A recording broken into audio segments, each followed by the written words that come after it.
Hello and welcome to the Facts Over Fandom show, take two. That's the beauty thing about podcasts. If you mess up on take one, you can just do take two. And that's what we're doing here today. Kind of interesting. I got the sun coming in to my window here in my office. So it's kind of given me this kind of angelic glow if you're watching here on YouTube or Rumble. Hasn't made me look any better, but the angelic glow is very interesting.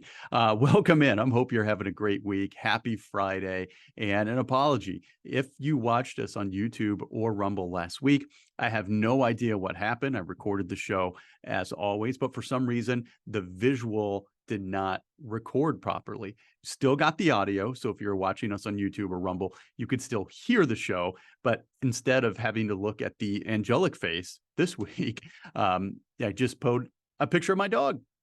So you can still listen to the show while you look at a picture of Wrigley, the Nova Scotian duck tolling retriever. And if you've never seen a picture of a Nova Scotian duck tolling retriever, you need to go check out last week's show, like I said, on YouTube or Rumble, because you get to see one. In Canada, they call them tollers. So I'm assuming that's how they pronounce it, toller, using my Canadian accent up there. But the show was on there. Hopefully this one saves okay, and we're going to be back to normal this week. But welcome in. Before we get going, I will always want to say a special thank you to our sponsor, Crossroads Shirts. Visit crossroadsshirts.etsy.com. They make shirts you wish your school sold. That is their motto. So they make shirts for big schools and they make shirts for small schools, because small schools got alumni basis and they deserve a little bit of love. They've got the Indiana collection, the Ohio collection, the Michigan collection, and they just dropped the Iowa collection. That one will continue to drop here, I think, over the next week or so. I saw they got an Iowa shirt and they've got an Iowa State shirt. And these are just fun shirts. So if you just want something that's fun and unique to rep your school without not necessarily naming your school, because trademark infringement, check them out, crossroadshirts.etsy.com. You can see them on Facebook and Instagram at Crossroads Shirts. And if you use our promo code, you get 10% off your order. Use the code FOF10, FOF10. Use that at checkout. You get 10% off your order. I know they try to price the shirts as competitively as they can, but they also have a little bit higher quality shirt there. It's not just kind of like your normal heavy duty cotton. They're lightweight. They fit great. I've got two. I love them. So go check them out. Get 10% off your order, crossroadshirts.etsy.com. 10% off if you use the promo code FOF10. As always, thank you to our partners there at crossroadshirts.etsy.com. And, you know, the partnership, it helps us. And we've been able to do some more stuff as far as like getting a new intro in and some other things kind of behind the scenes that just help the show. And keeping in mind, I'm a one-man band. I've got myself and I got my laptop. That's why you don't see a whole big staff with different camera views and cuts and edits and things like that. But you know, we want to try to bring you as best a show as possible. That's why I think this show kind of really works best on the podcast, more so than maybe YouTube or Rumble as a video show. So go check us out on Spotify. Spotify is kind of our preferred platform here, but certainly Apple, Google, Amazon, they are welcome as well. And you can tell maybe I've got my midnight FM DJ voice going on today. I'm under the weather. I think the cold has finally hit the Podgorski household. All of us are feeling it right now. I think I'm still a little tipsy from the NyQuil last night, because apparently that's all it takes for me, is just to have less than a full dose of NyQuil for me to feel loosey-goosey, I guess would be a way to put it, even here at 10 a.m. So we're going to try to battle through. But enough about that. Who cares about what's going on in my life? Let's talk about our topic today. We're going to talk about Title IX. And I think when you hear Title IX, instinctively, you think about kind of equity in athletics and how this affects athletics. And we're going to talk about that. But with the news that came out this past week on Mel Tucker, the head coach at Michigan State, the head football coach at Michigan State, who right now it looks like he's suspended indefinitely, Title IX plays into that. Now, you might think, well, how does a guy who allegedly, maybe, possibly, we don't know all the facts yet, but how does the guy who allegedly was having phone sex with a woman and she felt that it was sexual harassment, how does that fall under Title IX? What does that have to do with sport? Well, Title IX is not just limited to sport, especially when we're dealing with institutions that receive federal funding. And having been somebody who's worked in higher ed since 2007, I'm very, very well trained and have an eye for looking at these things that could fall under Title IX or a violation of Title IX. So I want to give you a little bit of background on the law, how it affects sports, and then how are things like sexual harassment covered under the Title IX law. So let's jump into it right now. And the law of Title IX, it's actually not a really long law. It's only, I think, maybe less than 40 words. And it's no person in the United States shall, on the basis of sex, be excluded from participation in, be denied the benefits of, or be subjected to discrimination under any education program or activity receiving federal financial assistance. So this, you might think, okay, well, public schools, they get federal financial assistance, but private schools as well. So let's say you're a college or university, a private college or university, and your students receive federal financial aid, whether it be like direct loans, Pell Grants, things of that sort. Well, you are receiving federal financial assistance. So if you do not comply with Title IX, one of the things they can do that would be the most impactful, probably I don't know the best word for this, but kind of the death sentence of Title IX is they could withdraw your federal funding. And so if all of a sudden, you're not complying with Title IX and they say, okay, well, no more federal funding and your students are getting federal financial aid, your students are probably going to go somewhere else and they're going to find another school to go to. So that's why this law is so impactful and why schools invest tons and tons of money and resources into making sure they're compliant with Title IX, because that really dictates what type of funding or the funding that's going to be coming in to your school. So it's a very impactful law. I think, as most things, its intent was good. I think there's been a lot of good that's come out of Title IX. There's always unintended consequences to any law or regulation. And unfortunately, some of that has manifested itself as maybe men's teams as a way to comply with Title IX and still fit within like the budget guidelines of school or just their funding. Mid teams have been cut, and I don't believe that was the intent of Title IX. I don't believe that's the best way to react to it, frankly, but I also understand that college athletic departments, there's only so much money to go around. But I would certainly push back on athletic directors who would say, for us to be compliant with Title IX, okay, well, our first solution is to cut a men's sport. I don't think that's the way to go. I think, hey, we got to find out a way. How can we make sure we fund everything? Let's exhaust all options before we get to kind of that final option of, hey, having to cut men's sports. But, just some facts about Title IX. It was enacted in 1972 as part of the U.S. education agreements. But before that, in high schools, about 99 cents of every dollar that was spent on high school sport was spent on boys as opposed to girls who were only receiving 1 cent. So I think most of us can say, hey, that's not fair. Women should have, the same opportunities as boys to play sport, and they should receive, equitable funding as the boys. And so what we saw back then, if we're looking at the numbers of participation in high school sports in the 1971-72 school year, once Title IX was actually enacted, there were about 3.6 million boys in high school sport and less than 300,000 girls participating in sport.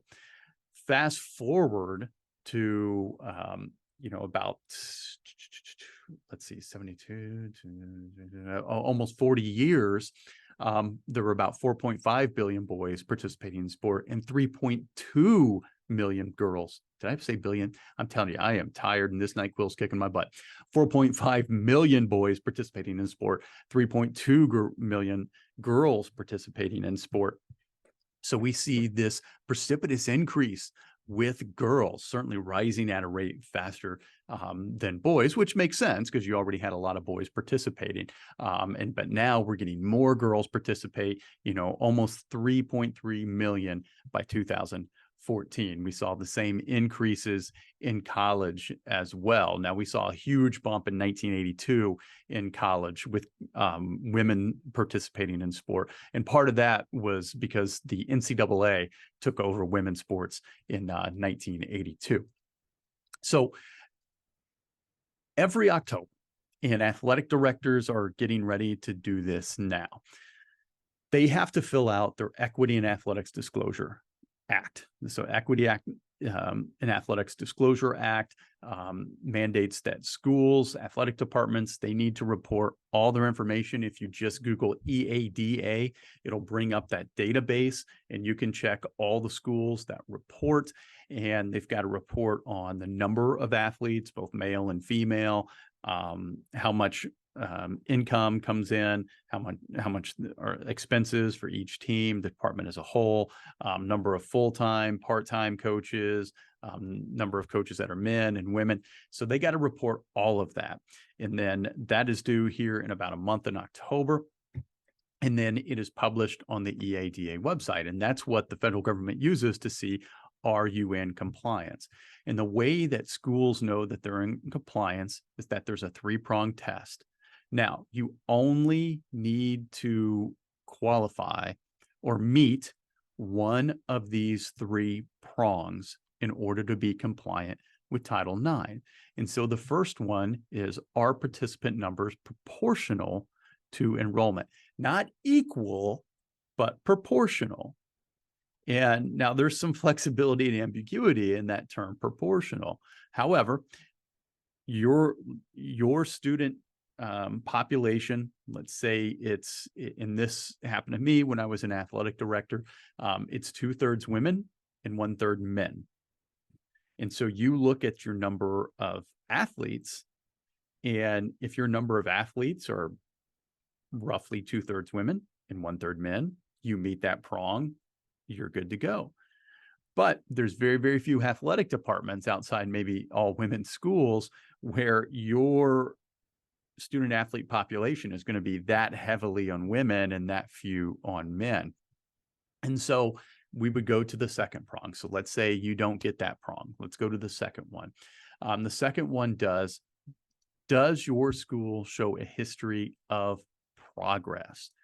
So maybe we can't ever get to that 2/3 of our athletic population, 2/3 of our athletes being women, but can we show that we have provided opportunities for women? Every time we add a men's sport, do we add a women's sport? Or are we adding women's sport at a little bit faster rate than we are men's sport? Can we show that we are giving women opportunity to compete? If so, then you've met that prong of compliance. If not, then we go to prong 3. And prong 3 is, does the school accommodate students' interest in sport? So one of the things that I did, and I know other schools do as well, they may send out a survey to their student body, and they'll ask the student body, hey, what sports are you interested in participating in? Which ones would you support? Which ones would you recommend that we should add? We'll do this big survey and we'll get this data and we'll figure out, what is it that we can do to accommodate students' interests. So let's say maybe you think that students really want baseball and softball, and those are the sports that you want to add as the administration to a school. When it really turns out, when we survey them, they want soccer. Well, if you want to comply with Title IX, I would recommend, and you can't add, more than like these two sports. So we can't add like 3 more women's sports. Then I would recommend, hey, we probably need to add soccer as opposed to, baseball and softball, which came in like 9 and 10 on the list, and soccer being 1 and 2. So that would be another way that you could meet that third prong of Title IX compliance. Right. So that kind of gives you a little bit of background on the athletic side of Title IX and how you need to comply with the law. Now, let's fast forward. So Title IX was enacted in 1972. Let's fast forward to 2010, and we're in Barack Obama's presidency. And in 2010, there was a letter sent out called the Dear Colleague letter. And basically that letter, and this is sent out by the Department of Education, and that letter said that sexual harassment, sexual assaults on a college campus, they must be thoroughly investigated and for lack of a better, adjudicated, I guess, with the school kind of tribunal, and in order to continue to receive federal financial aid. So let's say a student comes to administration and says, I was sexually assaulted by another student. The school must have an investigator investigate the claim. The claim then goes to kind of a, again, a tribunal, a jury, whatever you want to call it. I don't know if there's a really great word for it. In higher ed, we would probably call it a committee. And then that committee is going to take the facts of the case. They'll take statements from each person who the accuser and the accused, and then they will make a decision. And that decision, it's not like a court. It's not like a criminal court where it has to be guilty beyond reasonable doubt, right? It's more of a civil court where it's the preponderance of the evidence. So do you like 50% in a feather believe one side or the other? You make the ruling, and then there is the punishment process after that. So that colleague was that letter, the Dear Colleague letter, was very clear that institutions need to take these matters more seriously, because there was a thought, and it may have been backed up with some data, that schools were not doing a very good job of investigating sexual assault claims, that there was a stat that like 1 in 4 women were sexually assaulted during their time in college. Now, we have to be careful with some of these stats and taking these stats to make actual laws and regulations, because now sexual assault or sexual harassment, since that letter, has been really broadened. So while most people might think something like sexual harassment is a little bit more forward, there's kind of a demand, maybe a quid pro quo, something like that. Now sexual harassment, it could be maybe just an off-color joke that you didn't mean any harm by. Maybe it was a glance that you didn't mean for anything by it, but somebody interpreted it the wrong way. And now schools have a duty to start to investigate that. No, it doesn't always go to this committee or this tribunal or jury or what it is, but schools do have a duty to investigate it now. And so you see a lot more resources being allocated to kind of administration and Title IX compliance. And every school is going to have a compliance or a Title IX investigator and somebody who's oversees the Title IX function. Bigger schools, you probably got one person who oversees, and they may have 2 or 3 people working for them to kind of help, because, unfortunately, there are a lot of these claims that come up, as you can imagine, with young people and alcohol and things happening on a college campus. So with that, I talked about sexual harassment, sexual assault is covered under this Title IX law. So if you are a student, a faculty member, a staff member, and you are involved in a sexual assault, sexual harassment, the school has a duty to investigate it if a claim is made against you. And now sometimes this could even apply to things that don't even happen on campus. So let's say there's an off-campus party and you've got two students, we'll just say ABC University. You got two ABC University students at an off-campus party. One sexually assaults the other.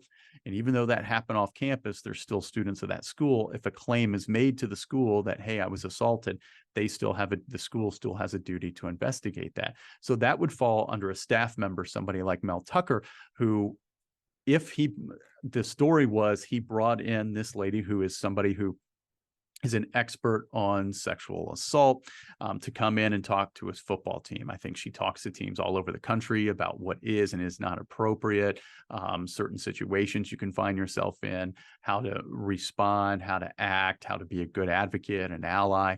So he brings this lady in to come and talk to his team.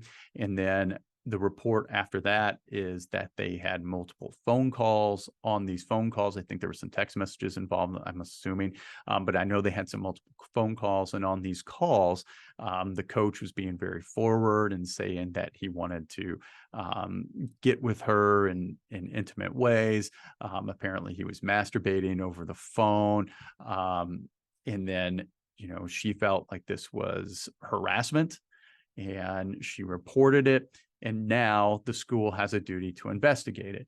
And what we see in these situations here is that the school is generally, if there's kind of something that rises to this level, we're going to put this particular faculty or staff member on leave while we investigate these claims and then move forward. Now, again, I don't know all the facts of this case. I do think it's odd that there were multiple phone calls. I think a couple dozen phone calls, and some of them are lasting up to 30 minutes.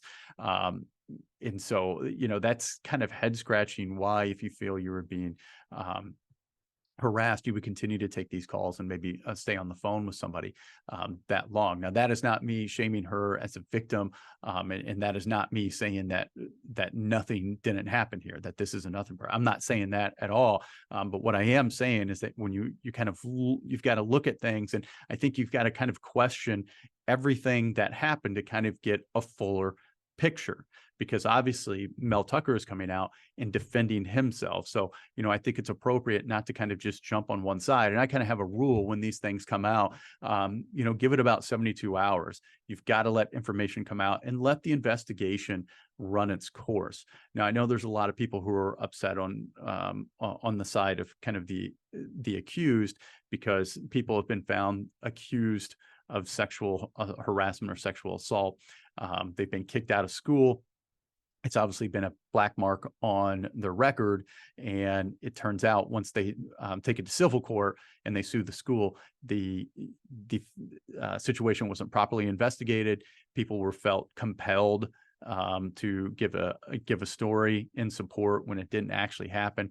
And people have been found guilty who weren't really guilty. I think there's also this thought that schools are going to unfairly always side with the victim as opposed the accused. I'm not going to get into all of that. Those stories are out there. You can find them. I just want to kind of stick to what's actually true and how this may play out in the situation that schools go through when these claims are made. And then it's going to be up to you, the listener. You're the one who's going to have to look through all this, read different things, and come up with what you think actually happened. But I would give it time, let the investigation run its course. The problem, I think, at Michigan State, when I kind of think about Michigan State, I always kind of go back to the Larry Nassar case. And supposedly you had a guy who we knew for sure, at least now, but we knew that was assaulting their gymnast or assaulting their athletes. So we know that for sure, now. And when claims were made, nothing much was done about it. Now, thankfully, a Michigan State police officer got involved and was able to get to the truth. But if you're an athletic director, you're a faculty member, you're an upper administration, whatever, and somebody comes to you with a claim, you are a mandatory reporter. You have to report it. you have to report it in your chain of command on who you go to. And I would probably even take it a step further. And again, you got to be careful because you got one side coming to you saying something. You don't know the full story. So, I think you need to progress carefully and intentionally. But if you know something happened, if you're that reporter and you know something happened and you go and you take it to your boss, I would document everything. If you want to have a meeting with your boss, that's fine. And then maybe follow up with an email and say, hey, this is what we talked about. Document everything. And if nothing's getting done, then, maybe you need to go to the authorities. Because we certainly, if people are being victimized, you want to do everything you can to help that individual and to stop and get somebody who's doing the victimizing, get them off campus. I mean, we don't want them around our students. At least that's my feeling in the whole thing, being somebody who works in higher ed. So there's so many layers here and a lot of sides, and people dig in. And I certainly have my biases as well. I try to get rid of that when I'm on this show and just try to bring you facts. Now, we're going to get to the Uncle Brandon segment here in a minute, and I'm going to give some advice, and that's when I get to pop off a little bit. But, for this main segment of the show, I hope I gave you an overview of what Title IX is and how things like sexual assault and harassment are covered under Title IX. Schools have a duty to investigate. If you know about it as a mandatory reporter, you have a duty and an obligation to report. And then if the mechanism works the way it's supposed to, the school's going to be protected, victims are going to be protected, and you as an institution, you don't run the risk of being in violation of Title IX laws. And I think it's really interesting, with different administrations coming in. So the Dear Colleague letter happened under the Obama administration when Donald Trump became president, and his Secretary of Education, Betsy DeVos, they started to roll back some of these things, just with using the justification that there were some people who were being found guilty of sexual harassment assault who really weren't guilty. And now with President Biden in office, they've gone back more to what they were doing during Barack Obama's presidency. So I think, this is almost, it feels like a political football, and it's just going to kind of go here and there, depending on who's in office. And, I think reasonable people can agree, that two things can be true at the same time. One, we need to do better to protect those who are victimized by sexual assault and sexual harassment. And, the incidences of these happening on college campuses, if we just take the statistics that we have, are pretty high, and they're pretty eye-popping. Now, what constitutes sexual harassment to one might not be another, which might inflate the stats, but here nor there, the stats are kind of eye-popping. So what are we doing to protect, especially women, because the majority of this is man on woman. So I think like 95, 94% of the cases is man on woman. So what are we doing to protect women on campus? On the other hand, can we do better training and for our investigators, for those who are sitting on these committees? Because with these committees, it's not like a jury trial or what you might see in a court. You get the facts or you get the investigator's report, you allow each person to make a statement, and that's it. So you don't have the opportunity to cross-examine, to face your accuser. Lawyers aren't involved. Lawyers could be there, but they cannot speak. So I think there's better ways to do that to protect those who are actually innocent from being found liable from these. So like I said, two things can be true at once. I think that's always the case in a lot of things in life. But that's your overview of Title IX and how it relates to Mel Tucker.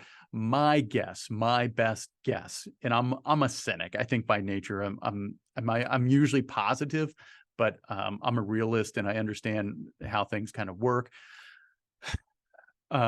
My best guess, he'll probably be fired, and he'll probably be fired with cause. That way they don't have to pay his buyout. He had a nice run. He has not won as many games, has not had winning seasons like he did over the past few years. Me being the cynic, I think this is an easy way for Michigan State to wash their hands, move on with a new coach. If that's the case, I think it's kind of it is you're railroading the guy. If he's not living up to his expectations as a coach, hey, you fire him, you move on, you do the buyout, and you go. Me, I think that's the ethical thing to do, but I'm not the one who's pulling the purse strings either. Right. And I understand how college athletics work. I think there's a lot of beauty in college athletics, and I love it. And I love being involved. But it can also be a pretty scummy business too. So it'll be interesting. Let things play out. Let the investigation be thorough. And then from there, you make the best decision. And if it turned out that he did this, then I think that's a really scummy move on his part as well, on Coach Tucker. So we'll see what happens. So stick around, because in the Uncle Brandon advice, or the Uncle Brandon segment, the Uncle Brandon advice segment, I'm going to give some advice to married men trying to call and have phone sex with people who are not their wives. Stay tuned. But let me hit you with some knowledge.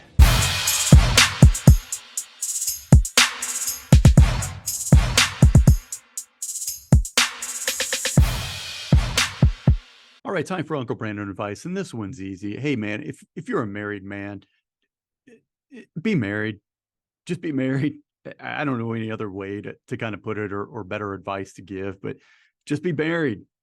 Don't mess around on your spouse. If you feel like you got to mess around on your spouse, or you can't be committed, or you like getting with different women, don't get married. It's pretty easy.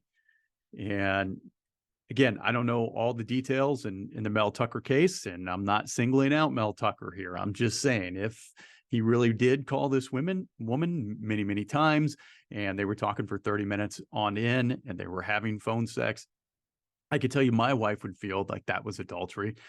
I feel like if my wife did that with somebody, that would be adultery, because it's going to lead somewhere where obviously I wouldn't want it to go. And it's just a violation of our marriage. Now, everybody's different. We have our different ethics, or different morals, or different viewpoints, and that's fine. This is my show and my segment of the show where I get to opine on things. I'm just telling you what I feel is true. But, again, if you're going to be married, be married.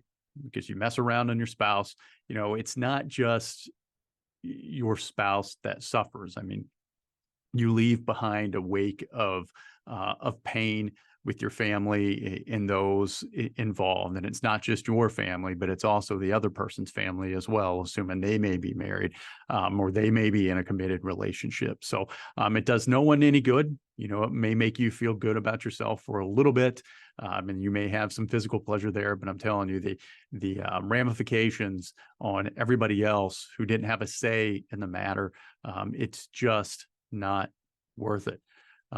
So don't do it. So if you're married, be married. And it's the best advice I can give without giving a whole lot of personal experience. Not me. I've been very, very faithful. I'll always be faithful. And I'm thankful I'm married to a wife who will be faithful. But unfortunately, I've seen this happen personally with people I know. And it's just, it's not good. It is not good. So I can only speak to men. Women probably the same advice would hold, but you're going to be tempted. There's always temptation out there. But if you're close, if you're thinking about it, if you're in a situation where your thumb is right there, ready to send that text message, go talk to somebody go talk to somebody you trust. Whether it be a friend, a parent, a pastor, or a counselor, whatever, and get a full inventory of the fallout and ramifications that will happen as a result of your actions. Because you think in this case, and let's just assume with Mel Tucker that this actually happened. Let's just assume this is true, right? And I want to wait to pass judgment until we get all the details in this case. But you've ruined your marriage. This woman is claiming that it was sexual harassment and she didn't even want this to happen. So you're ruining her life, or you're making her life extraordinarily more difficult, putting her in the public eye. The players that committed to come to play for you. Now you're going to lose your job. Well, you're impacting their lives. The school, you've now tarnished the school, who's already reeling and will be reeling for a long time because of the Larry Nassar allegations and just the black eye that it has on Michigan State. So again, this is assuming everything's true, and I'm not necessarily saying that it is. I'm saying assuming that. It's an example of just the fallout from you not being able to control your urges and you thinking about yourself and not others, and just the wake of destruction it leaves behind. So be faithful, stay married, stay truthful. You do that, you're going to have a much more happy and meaningful life. And this is coming from somebody who's talking from experience. I promise you, it'll be a much more happy and meaningful life for you. So some Uncle Brandon advice for you on this Friday. Have a fantastic weekend. Watch some college football, watch some NFL football. We got baseball pennant chases going on right now. The Cubs are still hanging in, even though they're trying to give away that last wild card spot. They're still hanging in there. So if you're a sport fan, this is just a great time to be alive. Enjoy it.